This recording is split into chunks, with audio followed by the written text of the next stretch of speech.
Hello, good day to everyone watching this video. मेरे YouTube channel पे आप सभी का फिर से स्वागत है। आज का हमारा वीडियो फाइनेंशियल मैनेजमेंट के कंटिन्यूशन में है।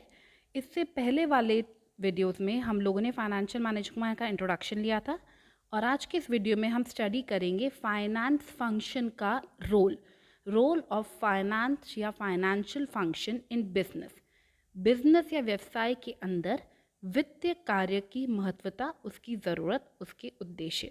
So let's start with the video. Finance function या वित्तीय कार्य होता क्या है? कहा जाता है कि वित्तीय प्रबंध फाइनेंशियल मैनेजमेंट में अलग अलग तरह के डिपार्टमेंट्स होते हैं, जिसमें फाइनेंस डिपार्टमेंट या फाइनेंस फंक्शन सबसे इम्पॉर्टेंट होता है। कहा जाता है कि किसी भी बिजनेस को अगर स्मूथली रन करना है तो फाइनेंस को इग्नोर नहीं किया जा सकता। It is called as the life blood of business. Second sentence पे आप ध्यान दीजिए। In a business finance function क्या इंक्लूड करता है? It involves acquiring and utilisation of funds necessary for efficient operation. Business की वर्किंग के लिए जो पैसा चाहिए होता है उसे अक्वायर करना और उसको सही तरीके से यूज़ करना फाइनेंशियल फंक्शन या फाइनेंस फंक्शन के अंदर आता है। नाउ फाइनेंस फंक्शन की ग्रुपिंग, उसके वर्गीकरण। फाइनेंस जो बिजनेस में यूज़ होता है वो 3 ग्रुप्स में आता है, 3 कैटेगरीज में आता है। अगर आपको लंबे समय के लिए फाइनेंस चाहिए, दीर्घावधि, मीडियम टर्म, मध्य अवधि, शॉर्ट टर्म, लघु अवधि, इन तीनों टाइम पीरियड के लिए, टर्म का मतलब होता है टाइम पीरियड, इन तीनों टाइम पीरियड के लिए फाइनेंस की रिक्वायरमेंट अलग अलग होती है और उस हिसाब से आप कहाँ से फाइनेंस अरेंज करेंगे वो स्रोत भी अलग अलग रहता है। जैसे let's start with the first one. सबसे पहले हमारा आ रहा है लॉन्ग टर्म फाइनेंस। अब लॉन्ग टर्म फाइनेंस क्या होता है? ये वो फाइनेंस है जो बिजनेस लेता है लेकिन लंबे समय के लिए। यहाँ पे हमने लिखा है 3 साल या 3 साल से ज़्यादा।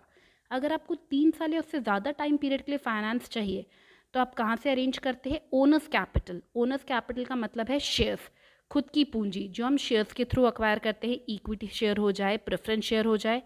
फिर लॉन्ग टर्म लोन। यहाँ पे लॉन्ग टर्म लोन का मतलब है बैंक लोन। आप जो बैंक से ऋण लेते हैं 5 साल 10 साल के लिए, उस तरह के बिजनेस व्यवसाय के लोन। और थर्ड डिबेंचर। डिबेंचर ऋण पत्र के बारे में आप सब लोगों ने वैसे ही लेखांकन में सुना हुआ है।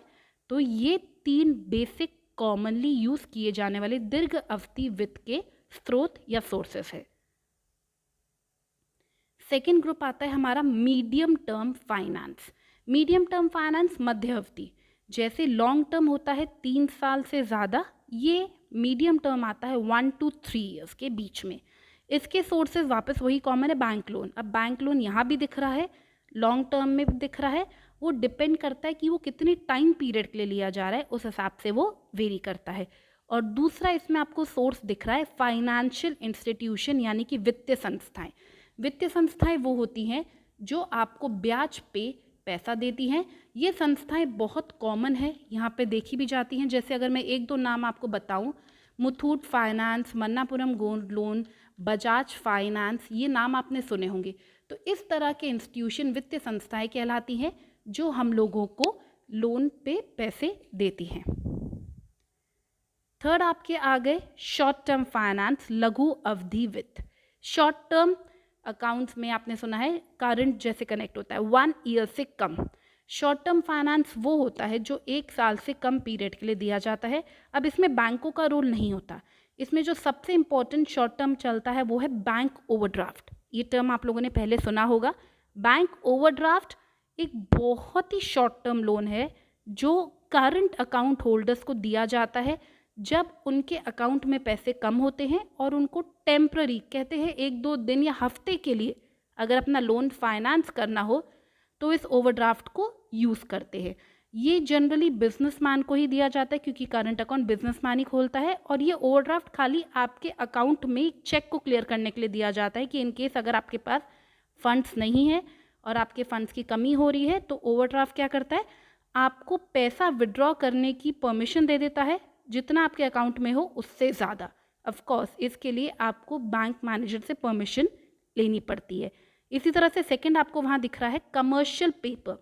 कमर्शियल पेपर हिंदी में हम जैसे कहते हैं वाणिज्यिक पत्र। कमर्शियल पेपर क्या होते हैं? ये एक शॉर्ट टर्म डेप्थ होते हैं जिन पे कोई सिक्योरिटी नहीं दी जाती और इसे कंपनियां इशू करती हैं। इस तरह के कमर्शियल पेपर्स जनरली डिस्काउंट पे इशू किए जाते हैं और उसके बाद इनको पे ऑफ किया जाता है इनकी फुल वैल्यू पे। थर्ड आपको दिख रहा है एडवांस फ्रॉम कस्टमर, सबसे इजी समझने में, ग्राहक से आपने उधार लिया उन्हीं के सामान के लिए, तो ये भी एक तरह से आपको शॉर्ट टर्म फाइनेंस मिल गया। और फोर्थ आपको दिख रहा है ट्रेड क्रेडिट, व्यापार ऋण। ट्रेड क्रेडिट जनरली व्यवसाय से व्यवसाय, कहते हैं बिजनेस टू बिजनेस दिया जाता है, जहाँ पे कोई बिजनेस किसी दूसरे बिजनेस से गुड्स खरीदता है जिनका वो कैश नहीं देता और वो सप्लायर को कुछ दिन बाद उसका पेमेंट करता है, जैसे 30 डेज हो जाए, 60 डेज हो जाए या 90 डेज हो जाए। इस केस में फ़ायदा क्या रहता है कि आप गुड्स को पहले यूज़ कर सकते हैं और उनका पेमेंट आप बाद में कर सकते हैं।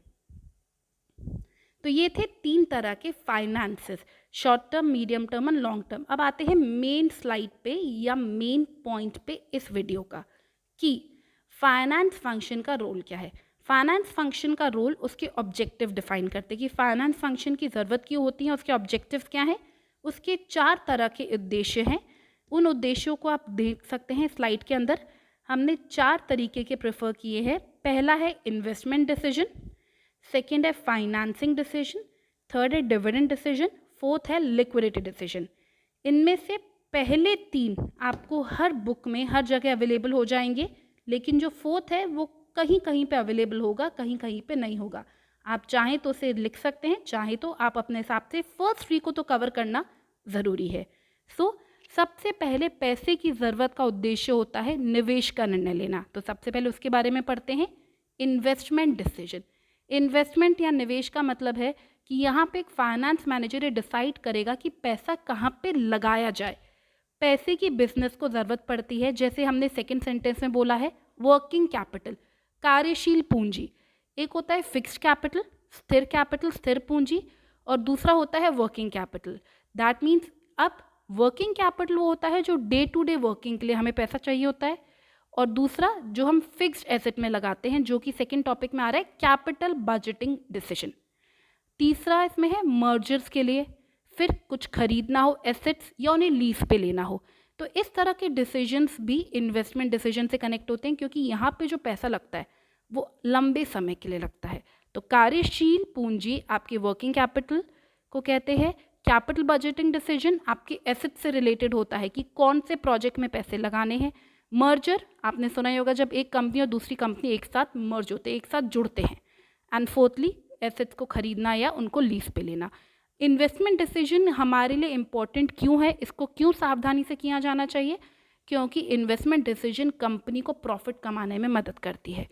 इन डिसीजंस से हमारी इनकम बढ़ती है, और अगर ये डिसीजन ढंग से लिया जाए तो प्रॉफिट के साथ साथ ये हमारे खर्चे को, हमारी लागत को भी कम करने में हमारी मदद करती है।